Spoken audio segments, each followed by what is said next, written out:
Dehradun police ने high profile drugs LSD और heroin के साथ कोबरा गैंग के 3 तस्करों को गिरफ्तार किया है। आरोपियों में एक शिक्षण संस्थान का वर्तमान और एक पूर्व छात्र शामिल है। तीनों आरोपी डार्क वेब के माध्यम से बेंगलुरु के एक ड्रग डीलर के संपर्क में थे। डीलर उन्हें कुरियर के माध्यम से एलएसडी और हेरोइन की सप्लाई करता था। पुलिस इन आरोपियों के अन्य 3 साथियों की तलाश में जुटी है।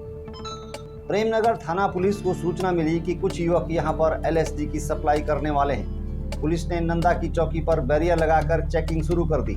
इस बीच 2 कारों को रोका गया। इनमें 3 युवक सवार थे।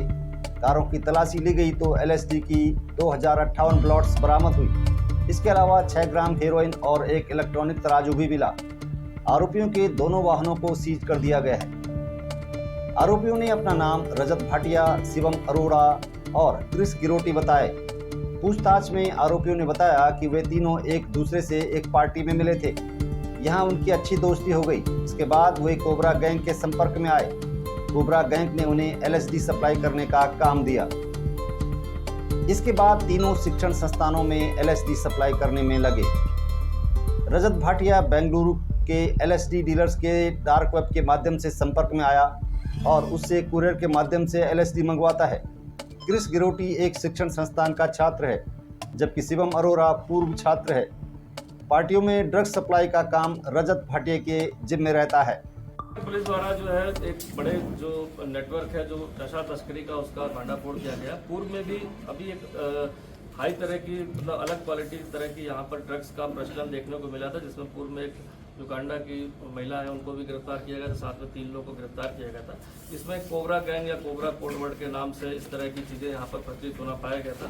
तब से लगातार डेडिकेटेड टीम को लगाया गया था, क्योंकि कुछ शिक्षण संस्थाओं में इस तरह की शिकायत थी कि यहाँ पर इस तरह की ड्रग्स का प्रचलन है, और उसको देखते हुए टीम जो लगातार काम करेगी।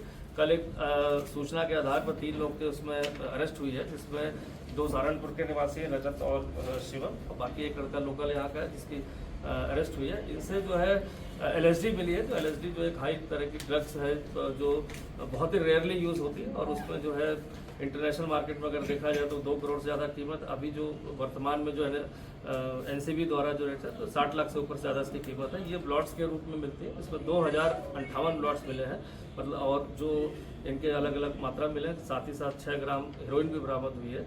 और जो अभी प्राथमिक पूछताछ जिससे पता चली है, ये डार्क वेब के माध्यम से लोगों से ये वहाँ से डिलीवरी कुरियर के माध्यम से मंगाते हैं। इनका नेटवर्क भी कहीं अन्य शहरों में भी जुड़ गया है, जहाँ से सप्लाई चेन के माध्यम से जुड़े हुए हैं। यहाँ के कुछ शैक्षणिक संस्थानों के छात्र भी इसमें पता चला है कि इस ड्रग का यूज़ करते हैं, जिसके लिए उन्होंने यहाँ पर इस खेप को मंगाया था।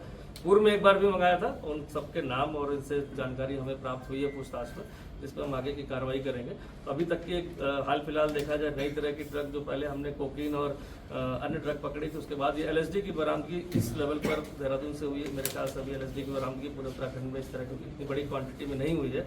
तो ये भी एक बड़ा सोचनीय और हमारे लिए बड़ा सेंसिटिव मुद्दा है, किस तरह की ड्रग्स का प्रचलन शुरू हुआ है। तो अभी एक नेटवर्क का छोटा पार्ट पकड़ा गया है, जो यहाँ पर सक्रिय था और अपने गैंग को और अपने अन्य जगहों पर सप्लाई चेन स्थापित कर रहा था। किस तरह से ये डार्क वेब के माध्यम से, कुरियर के माध्यम से इस नेटवर्क को स्टैब्लिश किया, इसमें कुछ हमें इनपुट्स मिले और उस पर हम आगे हमारी टीम काम कर रही है। और जो लोग भी इस तरह के ड्रग नेटवर्क को यहाँ पर जोड़ने की कोशिश कर रहे हैं, प्रांतों से हों चाहे वो कहीं के भी हो, वहाँ तक पुलिस टीम जाएगी और उनकी गिरफ्तारी सुनिश्चित करेगी।